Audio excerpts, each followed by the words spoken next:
Saviez-vous qu'une petite amélioration de seulement 1% chaque jour peut vous rendre 37 fois meilleur en un an? Pourtant, la plupart d'entre nous échouent à tenir leur résolution après seulement 2 semaines. Pourquoi?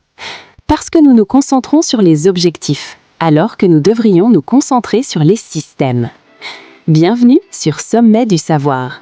Aujourd'hui, nous décortiquons le manuel ultime du changement de comportement, Atomic Habits de James Clear. Dans cette vidéo, je ne vais pas simplement vous résumer le livre, je vais vous donner les 4 lois fondamentales pour briser vos mauvaises habitudes et rendre vos bonnes habitudes inévitables. Si vous êtes prêt à transformer radicalement votre quotidien sans compter uniquement sur votre volonté, vous êtes au bon endroit. On commence maintenant ? Aujourd'hui, on va démontrer que les personnes qui semblent avoir une discipline de fer n'ont en réalité quasiment aucune volonté. Ah ouais, aucune, c'est fou quand on le formule comme ça. Mais c'est exactement ça. Et la raison pour laquelle la plupart des résolutions de début d'année s'effondrent lamentablement avant même le mois de février, c'est absolument pas un défaut de caractère. Non, pas du tout. Ni un manque de courage d'ailleurs. Voilà, c'est juste un simple problème d'ingénierie en fait. Parce que habituellement, quand la société parle de développement personnel, le récit dominant exige une sorte de force brute mentale. Ouais, le fameux quand on veut, on peut. Exactement. Comme s'il fallait abattre un mur de briques à main nue pour espérer changer quoi que ce soit dans sa vie. Et c'est un récit hyper tenace. Ça transforme complètement le changement de comportement en une question de moralité, tu vois. Absolument. Dans cette optique-là, l'échec devient carrément une preuve de faiblesse intrinsèque. Et la réussite, ce serait l'apanage de quelques âmes naturellement disciplinées, quoi. Ce qui est extrêmement culpabilisant pour la grande majorité des gens. C'est une vision qui génère énormément de culpabilité. Et le plus important, et c'est ce qu'on va voir aujourd'hui, c'est que c'est factuellement faux, selon les neurosciences et la psychologie comportementale. Et c'est précisément ce mythe que notre exploration en profondeur d'aujourd'hui va déconstruire. On plonge direct dans l'art scientifique de construire et de briser des habitudes. Avec un but vraiment précis. Ouais, éliminer complètement cette culpabilité étouffante qui est liée au soi-disant manque de volonté. Et pour y parvenir, notre immersion dans les sources d'aujourd'hui s'appuie sur une transcription particulièrement riche. C'est une longue entrevue de James Clear qui a été diffusée sur la chaîne de Mel Robbins. Et juste pour donner un peu de contexte à ceux qui nous écoutent, sur l'envergure de son travail, son livre phare sur la mécanique des habitudes s'est quand même écoulé à plus de 25 millions d'exemplaires. 25 millions, c'est pas rien. Non, c'est énorme. C'est un chiffre qui témoigne d'un besoin universel de comprendre comment on fonctionne réellement en fait. Et cette entrevue, elle décortique vraiment la mécanique interne de nos actions quotidiennes. Elle démontre que la motivation pure, c'est une émotion bien trop volatile pour bâtir quoi que ce soit de durable. Tout à fait. Et elle propose à la place une approche qui est basée sur des micro-ajustements systémiques. D'accord, décortiquons ça. Parce que pour comprendre comment changer quoi que ce soit, la source affirme qu'il faut d'abord accepter une ironie suprême concernant nos ambitions. Oh, l'ironie des résultats. C'est ça. Qu'il s'agisse de vouloir une meilleure santé financière, de perdre du poids, ou même juste de réduire son stress au quotidien, la pire stratégie possible pour obtenir ces résultats, c'est de se concentrer sur ces mêmes résultats. C'est tellement contre-intuitif. Carrément. La source dit qu'il faut réparer les entrées, c'est-à-dire notre quotidien banal, pour que les sorties se réparent d'elles-mêmes. Et c'est vraiment le cœur du changement de paradigme ici. L'auteur fait une distinction chirurgicale, je dirais, entre un objectif et un système. Ouais, la fameuse différence. Voilà. L'objectif, c'est juste la destination. Le système, par contre, c'est le véhicule et c'est la route qu'on emprunte. Et l'argument qui déconstruit l'importance des objectifs, il repose sur une observation empirique toute simple. Les gagnants et les perdants partagent très souvent exactement les mêmes objectifs. C'est tellement vrai. Si on prend l'exemple des Jeux Olympiques, c'est flagrant. Chaque sprinter qui s'aligne pour la finale du 100 mètres, il a un objectif clair et affiché, c'est de remporter la médaille d'or. Personne n'est là pour arriver 5e, quoi. Évidemment. Et dans le monde de l'entreprise, c'est pareil. Sur 100 candidats qui postulent pour un poste de direction super prisé, les 100 ont l'objectif d'être embauchés. Donc, logiquement, l'objectif commun ne peut pas être la variable qui détermine le succès. C'est clair. Ce qui sépare le médaillé d'or de celui qui finit dernier, outre une part de génétique évidente, on est d'accord, c'est le système. Le quotidien invisible. Exactement. C'est le protocole de récupération, c'est la nutrition qui est millimétrée, la qualité du sommeil, la biomécanique qu'il répète des milliers de fois l'entraînement. L'entrevue résume ça par une maxime implacable, c'est l'idée que l'être humain ne s'élève pas au niveau de ses objectifs, il tombe au niveau de ses systèmes. Et moi j'adore cette idée. C'est un peu comme essayer de ramer frénétiquement dans un bateau dont la coque est trouée. Ah oui, belle image. Bah oui. L'objectif d'atteindre l'autre rive a beau être super noble, la motivation du rameur a beau être à son paroxysme, ça change absolument rien aux lois de la physique. Si le système, donc le bateau lui-même, est défaillant, l'eau va continuer d'entrer et le naufrage est inévitable. La volonté ne colmate pas les brèches. Ce qui est fascinant ici, c'est la notion de mesure retardée ou d'effet à retardement qui découle directement de cette vision systémique. Comment ça, une mesure retardée La source souligne que presque tout ce qui compose la vie d'un individu à un instant T, c'est le résultat de systèmes passés.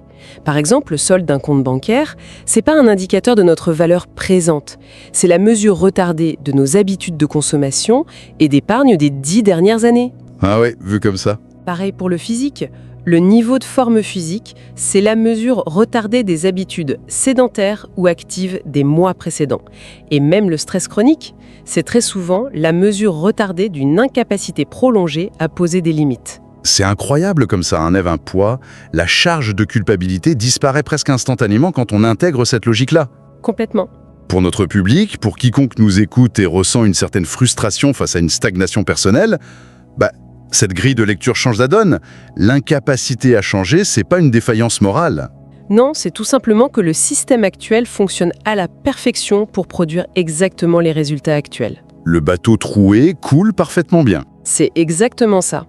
D'où la proposition d'adopter 2 échelles de temps distinctes pour reprendre le contrôle. Les fameuses 2 échelles. Ouais, d'un côté, on a une vision à 10 ans qui est super nécessaire pour fixer le cap et donner un sens général, mais de l'autre, on a l'action dans la prochaine heure.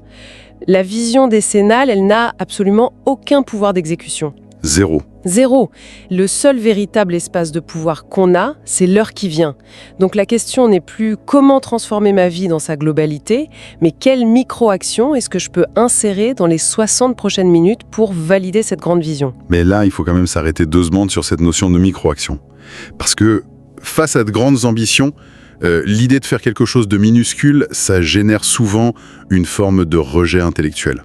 C'est vrai que ça paraît dérisoire. Bah oui. Suggérer de lire une seule page d'un livre ou de ranger juste un seul tiroir dans une maison en désordre, ça semble presque ridicule. Mais la source brandit la mathématique de l'amélioration continue, cette fameuse règle du 1%. Une mathématique qui défie totalement l'intuition humaine d'ailleurs. S'améliorer de 1% chaque jour pendant 365 jours, ça rend pas simplement un tout petit peu meilleur. Loin de là. La composition des intérêts fait qu'à la fin de l'année, le résultat est multiplié par près de 38. 38 fois meilleur, c'est énorme. Et à l'inverse, c'est ça qui fait peur. Une détérioration quotidienne de 1% mène mathématiquement presque à 0. L'enseignement majeur de la source, c'est que la position actuelle importe beaucoup moins que la trajectoire. Et l'analogie aéronautique qui est donnée dans les sources illustre parfaitement cette mécanique de la trajectoire. Imaginons un avion de ligne sur le tarmac de Los Angeles, prêt à décoller pour New York. Ok. Si avant même de mettre les gaz, le pilote décale le nez de l'appareil de seulement quelques petits degrés vers le sud, la modification est complètement imperceptible pour quelqu'un qui regarde de l'extérieur. C'est l'histoire de quelques mètres. C'est ça.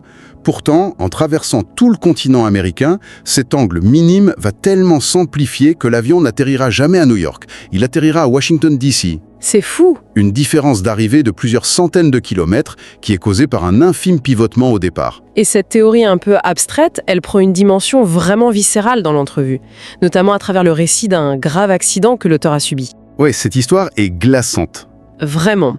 Au lycée, il a reçu un coup de batte de baseball qui lui a littéralement fracassé le visage. Les détails dans la transcription sont durs, le nez broyé, de multiples fractures du crâne, les orbites brisées. Tout ça suivi d'un œdème cérébral qui a forcé les médecins à le placer en coma artificiel, avec une évacuation sanitaire en hélicoptère. C'est un basculement total. On parle du passage d'un jeune athlète en pleine santé à un patient qui est incapable d'effectuer les fonctions motrices les plus élémentaires. Des semaines plus tard, lors de sa rééducation, l'enjeu pour lui, c'était plus du tout de performer sur un terrain. Non, c'était juste de réapprendre à marcher en ligne droite. Exactement, marcher droit. Et c'est justement dans cet espace de contrainte extrême que la philosophie des petites victoires s'est imposée à lui. Pas du tout comme une astuce de productivité à la mode, tu vois. Non, c'était de la survie. Une vraie nécessité psychologique. L'écart entre sa condition post-traumatique et son ancienne vie de sportif était tellement béant que son cerveau ne pouvait pas le traiter sans sombrer dans le désespoir. Il a fallu qu'il rétrécisse drastiquement son horizon.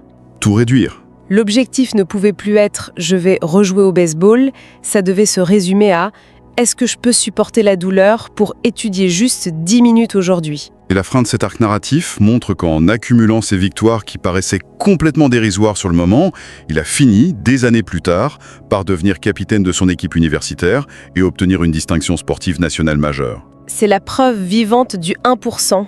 Ouais, mais bon, je vais me faire l'avocat du diable un instant. L'être humain n'est absolument pas conçu pour comprendre les intérêts composés. Ah, ça c'est sûr. On est très mauvais pour ça. Notre biologie évolutive, elle nous programme pour la gratification immédiate. Chercher le sucre hypercalorique tout de suite. C'est ce qui assurait notre survie dans la savane.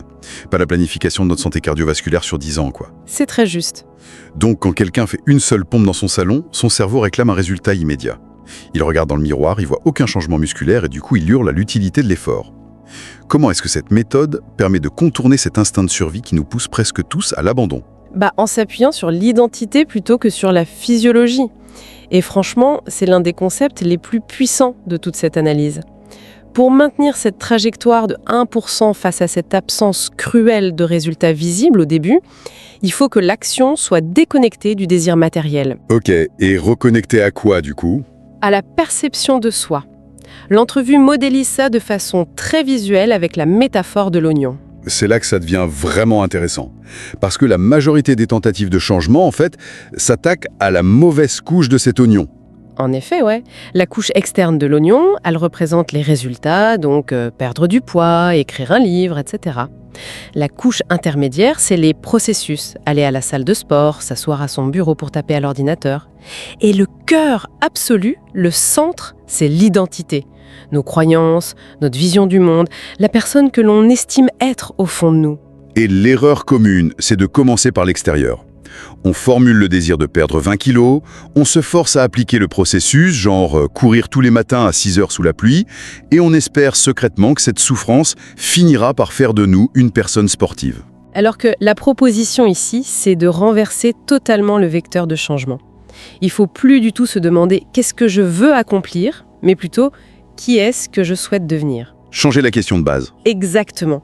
Si le but identitaire, c'est de devenir le genre de personne qui ne rate jamais un entraînement, la perte de poids n'est plus l'objectif angoissant, elle devient juste le sous-produit inévitable de cette nouvelle identité. Sauf que cette inversion exige de fournir des preuves au cerveau, non ?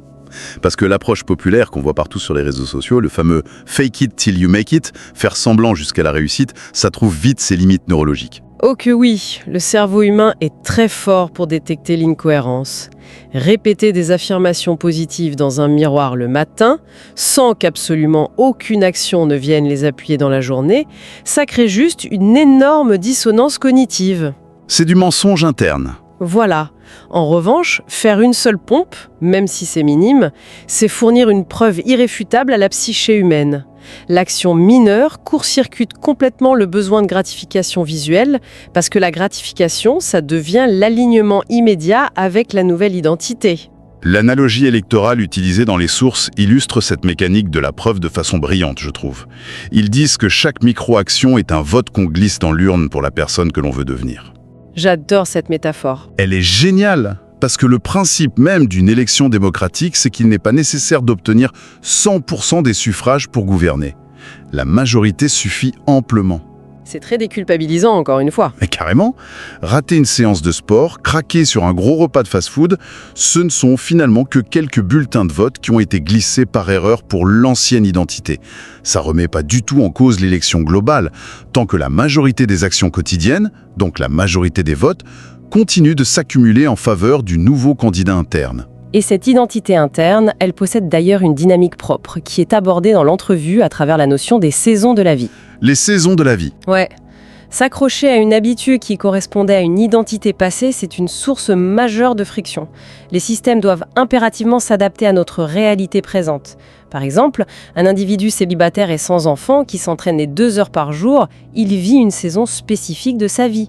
La saison où il a beaucoup de temps libre. Exactement. S'il devient parent, son identité s'enrichit, mais ses contraintes explosent.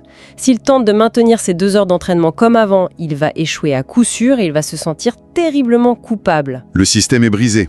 Voilà. Mais s'il redimensionne son habitude à, disons, 15 minutes d'exercice dans son salon pendant que le bébé dort, l'habitude n'a pas régressé, elle a simplement muté pour survivre à cette nouvelle saison. C'est hyper pertinent. Mais affirmer une nouvelle identité, ça crée quand même un conflit direct avec notre tendance naturelle à l'auto-illusion, non ?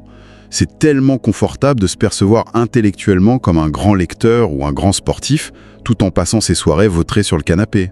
Ah, le pouvoir de l'auto-persuasion. C'est pour percer cette carapace d'illusion que l'entrevue propose une expérience de pensée que je trouve assez redoutable. C'est le test de l'alien. Ah oui, très révélateur ce test. Il suffit d'imaginer qu'un extraterrestre, qui est totalement dépourvu de la compréhension de notre langage humain, atterrisse sur Terre et observe la routine quotidienne d'un individu.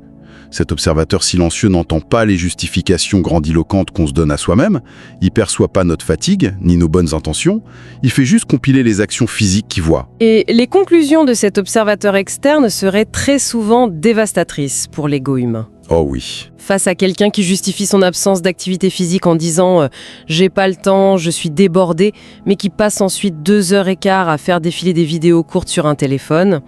L'alien ne comprend pas l'excuse. Exactement. L'alien déduirait de manière clinique que la priorité absolue, existentielle, de cet organisme vivant, c'est de fixer un rectangle lumineux. Les actions ne mentent jamais sur nos priorités réelles. Aïe. Et une fois que ce test de l'alien a pulvérisé nos excuses et qu'on décide enfin d'agir en fonction de la bonne identité, il y a le piège suivant qui se referme. La source met en lumière une distinction vitale entre le mouvement et l'action. Le fameux paradoxe du mouvement. C'est ça. C'est quand on lit des dizaines de comparatifs sur les meilleures chaussures de course, ou qu'on élabore des feuilles de calcul ultra complexes pour un futur budget, ou qu'on cherche le logiciel d'écriture parfait, le cerveau libère de la dopamine parce qu'on a la sensation grisante d'avancer, de contrôler la situation. Alors qu'en réalité, on n'a pas couru un seul mètre, on n'a pas économisé un seul centime et on n'a pas écrit une seule ligne. Rien du tout. Et c'est là le piège. Le mouvement, c'est une forme extrêmement bien déguisée de procrastination. Ça nous offre le confort intellectuel de la préparation sans jamais nous exposer au risque de l'échec. L'action, par contre, ça consiste à composer le numéro d'un client potentiel et à risquer le rejet. C'est enfiler de vieilles baskets et aller courir 10 minutes sous la pluie. Seule l'action génère un véritable retour d'information, un vrai résultat. Ce qui amène au principe cardinal, qui est peut-être la règle la plus contre-intuitive de toute cette immersion. Il faut standardiser avant d'optimiser. L'erreur classique, c'est de vouloir optimiser une habitude qui n'a même pas encore d'existence réelle. Et l'anecdote de ce lecteur nommé Mitch, qui est évoqué dans la conversation, elle pousse ce principe jusqu'à l'absurde pour en démontrer l'efficacité. Ah oui, le cas de Mitch, c'est fascinant sur le plan psychologique. C'est un homme qui devait perdre énormément de poids et il a instauré une règle d'une rigidité complètement étonnante pour son retour à l'activité physique. Tellement strict. Il s'obligeait à se rendre à la salle de sport, oui, mais il s'interdisait formellement d'y rester plus de 5 minutes. 5 minutes. Concrètement, ça veut dire qu'il prenait sa voiture, il se garait, il entrait dans la salle, il soulevait 2 haltères, ou il faisait 5 minutes de vélo, et il repartait immédiatement. C'est exactement ça. On imagine très bien les regards interrogateurs des autres membres du club face à ce manège quotidien. Parce que, sur le plan physiologique, ça brûle quasiment aucune calorie. Ça semble totalement vain. Physiologiquement, oui, c'est négligeable. Mais neurologiquement, c'est un coup de maître. Mitch n'essayait pas de sculpter son corps lors de ses premières semaines.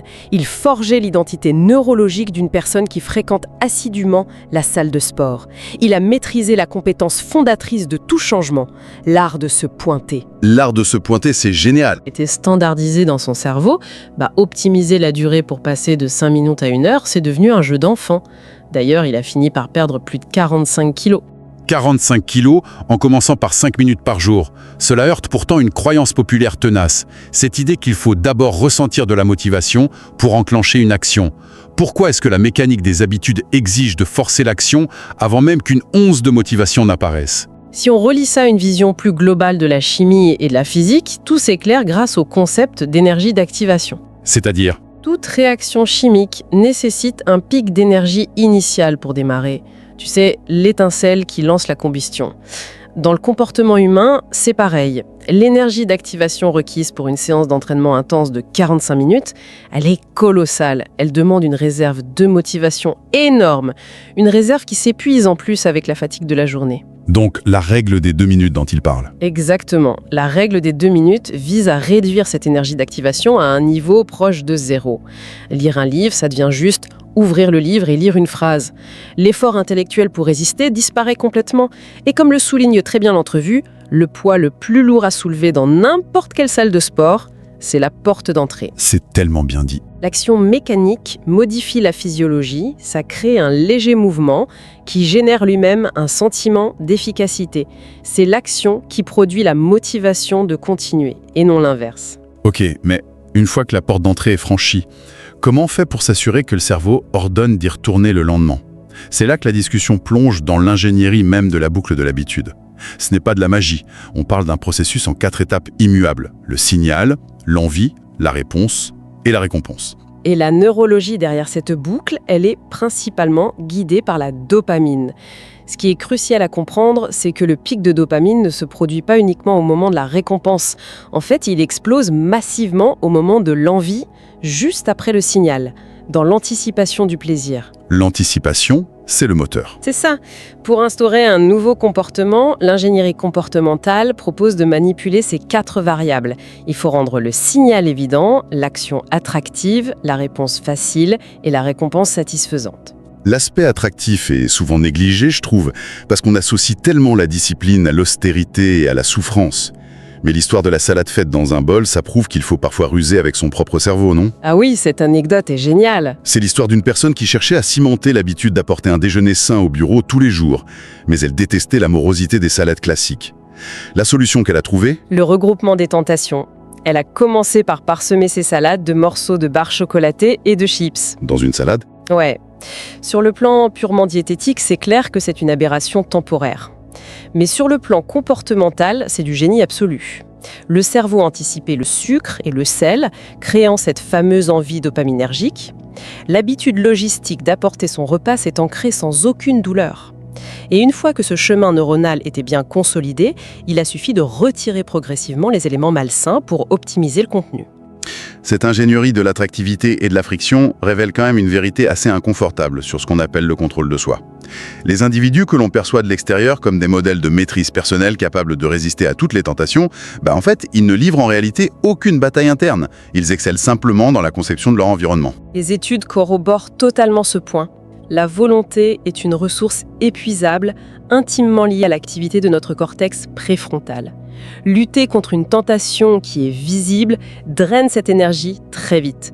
Ceux qui réussissent ne passent pas leur soirée à fixer un paquet de biscuits en mobilisant toute leur force pour ne pas l'ouvrir. Ils l'ont même pas acheté. Voilà, ils conçoivent un environnement où le paquet de biscuits n'entre même pas dans la maison, tout simplement. Si le signal est invisible, l'envie n'est pas déclenchée et aucune volonté n'est requise. Le design de l'environnement surpasse systématiquement la force mentale. Cet environnement doit aussi s'envisager sous un angle tribal, parce que l'être humain est un primate social programmé pour la conformité. L'exclusion du groupe, autrefois, ça signifiait la mort, littéralement. Donc, si les ambitions personnelles entrent en conflit avec les normes du groupe social, le besoin fondamental d'appartenance écrasera presque à chaque fois la volonté de changement. C'est inévitable. L'auteur illustre ça avec son propre parcours. Il est issu d'une famille sans aucune tradition littéraire et il a sciemment organisé et financé des retraites dans des logements partagés avec d'autres auteurs. S'immerger dans un écosystème où le comportement désiré, écrire tous les jours, et la norme sociale triviale, ça annule totalement la friction de l'effort. Et pour les frictions restantes, la source parle de l'outil du pré-mortem de l'échec, qui agit comme un filet de sécurité préventif. Contrairement au post-mortem médical qui analyse les causes d'un événement passé, le pré-mortem s'effectue avant même de lancer un projet. L'individu se projette mentalement 6 mois dans le futur, part du principe que la tentative a lamentablement échoué et identifie méthodiquement les causes probables de ce désastre fictif. Et le niveau de détail que ça permet d'atteindre est redoutable. L'exemple cité dans la source montre qu'en faisant cet exercice, une personne a identifié que l'obstacle réel à ses séances de sport n'était pas un manque de motivation. Pas du tout. C'était une micro-frustration logistique récurrente, l'oubli très fréquent de sa gourde d'eau, couplé à l'absence de fontaine dans le bâtiment. C'est fou que ça tienne à ça. C'est ça. Résoudre cet échec se résumait simplement à acheter 3 gourdes et à les laisser en permanence dans la voiture, au bureau et dans le sac. Alors, qu'est-ce que tout cela signifie quand la réalité frappe? Car même avec un environnement hyper optimisé, un design sans faille et des gourdes partout, les urgences de la vie surgissent, la fatigue s'accumule et le système finit un jour par vaciller. Que fait-on le jour où l'on échoue inévitablement? Cela soulève une question importante concernant la résilience du système face à l'imperfection humaine. La règle de survie partagée par l'auteur tient en une seule phrase : ne jamais manquer 2 fois de suite. Le véritable enjeu du long terme, c'est pas de ne jamais tomber, c'est de comprendre la dynamique de l'erreur. C'est-à-dire? Un jour sans entraînement, un écart diététique majeur, ce n'est qu'un point isolé sur un graphique. C'est un bruit statistique sans aucune conséquence sur la trajectoire globale. En revanche, laisser se produire un deuxième écart consécutif, c'est là qu'on amorce la création d'une nouvelle habitude négative. Le deuxième jour est infiniment plus critique que le premier. C'est un vrai coupe-circuit pour la spirale de la culpabilité, ça. Et ça fait écho au constat clinique posé au début de notre exploration. L'action est l'antidote universel en anxiété. Lorsqu'une erreur survient, la paralysie et les reproches internes amplifient le stress. La seule véritable méthode pour purger cette anxiété, c'est de forcer une micro-action dès le lendemain, ne serait-ce que 2 minutes, pour restaurer le vote identitaire dans la bonne urne. Exactement, c'est cette accumulation de preuves restaurées qui maintient le système en vie. La perfection est une illusion. La capacité de correction rapide, c'est la seule véritable compétence à développer. Ce qui résume avec clarté la philosophie globale des sources analysées aujourd'hui. L'idée d'un changement fulgurant porté par une volonté surhumaine, c'est un mythe qui est vendu par une culture de l'immédiatité. La véritable transformation, elle se perd dans l'ombre, de manière presque ennuyeuse en fait. Ouais, sans feu d'artifice. Voilà. C'est un travail patient de recomposition identitaire, vote par vote. C'est l'abandon de l'obsession des résultats au profit d'une ingénierie minutieuse du quotidien, en réduisant les frictions et en manipulant son propre environnement pour rendre le succès inévitable et l'échec difficile. L'ambition suprême n'est jamais la perfection d'un jour, c'est la protection obsessionnelle de la trajectoire à long terme. Ces perspectives invitent à une grande humilité, je trouve. Mais elle offre aussi un pouvoir d'action immédiat. Chaque 60 minutes offre une nouvelle fenêtre pour appliquer ce fameux 1% d'amélioration. Sans fanfare, mais avec la certitude mathématique que le temps agira comme le plus grand des amplificateurs. Cependant, la logique de ces mécanismes environnementaux pousse à formuler une ultime réflexion, bien plus large pour ceux qui nous écoutent. Si l'ingénierie de l'environnement et la réduction des frictions dictent si implacablement nos habitudes personnelles, que devient une société entière dont l'environnement numérique quotidien est conçu de bout en bout par des algorithmes corporatifs? Ah, vaste sujet. Quand l'action de faire défiler des vidéos à l'infini a été spécifiquement optimisée par les meilleurs ingénieurs du monde pour offrir une friction d'activation nulle et un pic de dopamine maximal, la notion de choix individuel devient assez floue. Les algorithmes orchestrent des milliards de votes identitaires par seconde sans même qu'on en ait conscience. Sommes-nous en train de déléguer, silencieusement, le contrôle de notre identité collective à des systèmes conçus pour capturer notre attention? Face à cette ingénierie de l'addiction à l'échelle industrielle, la véritable rébellion moderne commence peut-être par une action aussi archaïque et physique que de refermer la porte d'entrée de la salle de sport derrière soi. Sur ce, il convient de garder l'esprit critique et de continuer à creuser.